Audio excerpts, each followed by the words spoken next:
بسم الله الرحمن الرحیم. دوستانو سلامونه او نیکې هیلې. زه راځم بیا د دې ځای څخه یو ریکټانګل را اخلم، کنټرول په واسطه دا رسموم او کنورټ ټو کرو دا کرو کوم، بیا شیپ ټول را اخلم او دا ټول انتخابوم، څلور نقطې، او دا کنورټ ټو کرو څلور واړه نقطې مې په یو ځل څنګه کړلې، کرو مې کړې. بیا راځم په دې نقطه کلیک کوم. کله چې مې کلیک وکړو هغې څخه وروسته راځم روټیټ، بیا د هغې نه وروسته دا څنګه کوم، داسې راځم ته ومئ، داسې یو شیپ ما د دې څخه څنګه که جوړ مې که او دې ته زه یو رنګ ورکوم، دا رنګ مې ورته ورکه.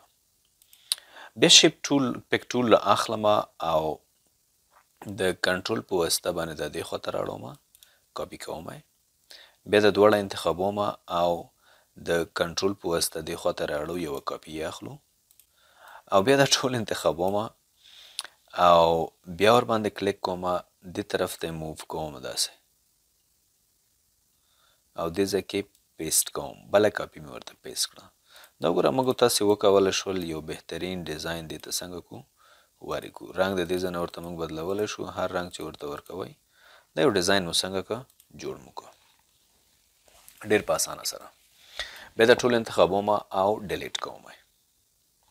که موږ تاسې غواړو چې د ټول څخه بیا یو بل ډیزاین ورنه جوړ کړو، داسې د انتخابوم، بیا ور باندې کلیک کوم، دې طرف ته داسې راته څومره چې موږ تاسې دې ته حرکتونه ورکوو، داسې ښه ښه ډیزاینونه دې کې موږ څنګه کولی شو جوړولی شو. دې ته مې داسې یو ډیزاین ورکړه، صحیح دی. یو بهترین ښکلی غوندې ګل موږ ستاسو څنګه که جوړ مو که کولی شو دا ټول انتخاب کو، بیا دې خواته راشو داسې کو او دې ته رنګ ورکو داسې. وګوره یو ښکلی ډیزاین موږ څنګه که جوړ مو که.